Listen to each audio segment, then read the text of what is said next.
पठन पाठन के सहभागियों को मैं सावन कुमार नमस्कार करता हूं। आज के पठन पाठन में मैं लेकर आया हूं हिंदी व्याकरण मंथन की चर्चा संख्या 31।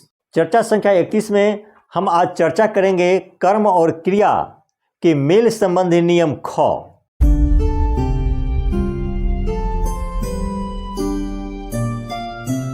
तो चलिए, नियम ख कहता है कुछ ऐसी भी सकर्मक क्रिया हैं जिनके दो या किसी किसी के तीन कर्म होते हैं।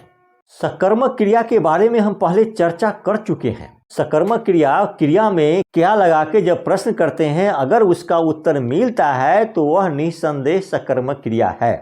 तो कुछ ऐसी भी सकर्मक क्रियाएं हैं जिनके दो भी कर्म होते हैं, किसी किसी के तीन भी कर्म होते हैं। ऐसे कुछ कम ही सकर्मक क्रियाएं हैं, फिर भी हैं। जैसे शिक्षक ने विद्यार्थी को किताब कॉपी दी। अब देख लीजिए, दी कौन दी? तो शिक्षक ने, यानी शिक्षक जो है सो यहाँ पर क्या है, करता है। अब कॉपी किताब देने किसको दी? तो विद्यार्थी को दी, यानी विद्यार्थी यहाँ पर कर्म है। और दी क्या दी? किताब कॉपी। ये किताब कॉपी भी जो है यह द्वितीय कर्म है। उसी तरह से अन्य वाक्य देखिए, प्रधानाध्यापक ने शिक्षक से विद्यार्थियों को हिंदी पढ़वाई। कौन पढ़वाई? तो प्रधानाध्यापक ने। प्रधानाध्यापक यहाँ पर करता है और शिक्षक से, शिक्षक को यहाँ पर क्या है, प्रेरित कर रहे हैं। क्या? विद्यार्थी को हिंदी पढ़ाने के लिए। इसीलिए शिक्षक भी यहाँ पर कर्म है, यानी प्रधानाध्यापक शिक्षक को प्रेरित कर रहे हैं, अर्थात प्रेरित करने का फल शिक्षक पर पड़ता है। इसीलिए शिक्षक भी यहाँ पर कर्म है, प्रथम कर्म। और शिक्षक जो है सो विद्यार्थी को पढ़ा रहे हैं, यानी पढ़ाने का फल जो है सो विद्यार्थी पे पड़ रहा है। इसीलिए विद्यार्थी यहाँ पर द्वितीय कर्म है। और क्या पढ़ा रहे हैं? तो हिंदी, इसीलिए हिंदी यहाँ पर तृतीय कर्म है।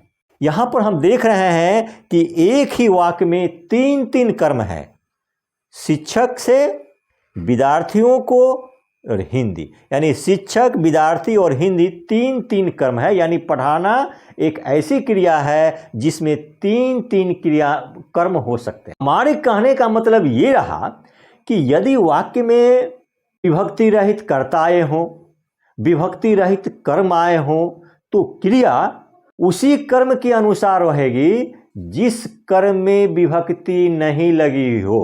क्योंकि हम पहले ये जान चुके हैं कि क्रिया विभक्ति विरोधी है। जिसके साथ भी विभक्ति लगी होती है, क्रिया उसके लिंग और वचन के अनुसार नहीं होती है। तो यहाँ पर क्रिया जो होगी उसी के लिंग और वचन के अनुसार होगी जिसके पास विभक्ति नहीं होगी। सबसे पहले वह कर्ता के अनुसार रहना चाहेगी। कर्ता में विभक्ति है तो कर्म के अनुसार रहना चाहेगी।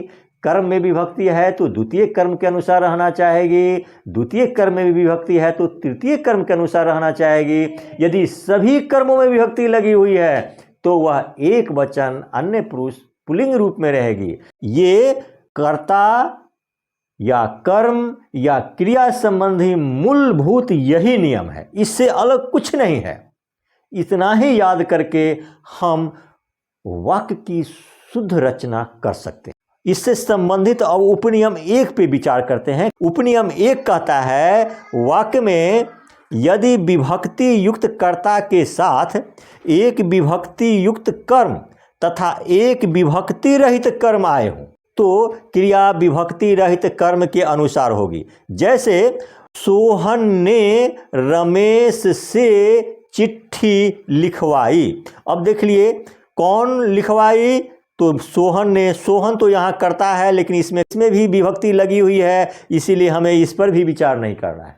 रमेश से, रमेश जो है यहाँ पर कर्म है, लेकिन इसमें भी विभक्ति लगी हुई है, इसीलिए हमें इस पर भी विचार नहीं करना है, क्योंकि ये दोनों के दोनों विभक्ति युक्त हैं। अब हम अगला कर्म पे विचार करते हैं। क्या लिखवाई? तो चिट्ठी। चिट्ठी भी यहाँ पर कर्म है, इसमें विभक्ति है, विभक्ति इसमें नहीं है, इसीलिए क्रिया इस चिट्ठी के लिंग और वचन के अनुसार होगी।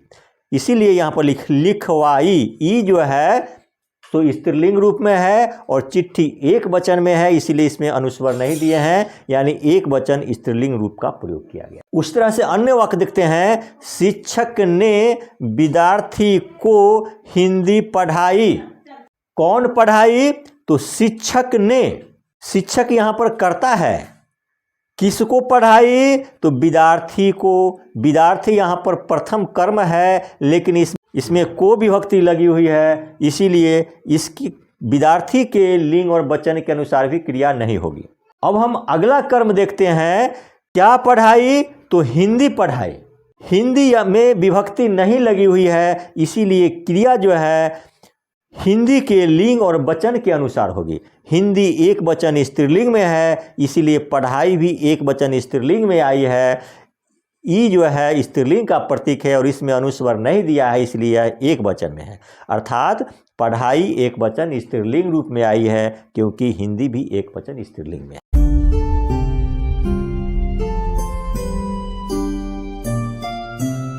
अब अगला वाक्य देखते हैं, पिताजी ने शिक्षक से सोनू को अंग्रेजी सिखलवाई।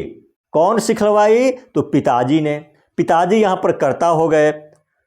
अब पिताजी जो है शिक्षक को प्रेरित कर रहे हैं, यानी शिक्षक पर भी फल पड़ रहा है, प्रेरित करने का फल पड़ रहा है शिक्षक पर, इसलिए शिक्षक भी यहाँ पर कर्म है, लेकिन इसमें विभक्ति लगी हुई है, इसीलिए शिक्षक के लिंग और वचन के अनुसार क्रिया नहीं होगी। अब किसको पर अंग्रेजी सिखलवाई? तो सोनू को। अब सोनू भी यहाँ पर जो है सो कर्म है, लेकिन इसमें विभक्ति लगी हुई है, इसीलिए सोनू के भी लिंग और वचन के अनुसार क्रिया नहीं होगी। क्या सिखलवाई? तो अंग्रेजी। अंग्रेजी यहाँ एक वचन स्त्रीलिंग में है और इसमें विभक्ति लगी हुई नहीं है, इसीलिए क्रिया अंग्रेजी के लिंग और वचन के अनुसार होगी। चूँकि अंग्रेजी यहाँ एक वचन स्त्रीलिंग में है, इसीलिए सिखलवाई एक वचन स्त्रीलिंग में है। ई जो है वह स्त्रीलिंग का प्रतीक है, इसमें अनुस्वर नहीं दिया है, इसीलिए यह एक वचन में है।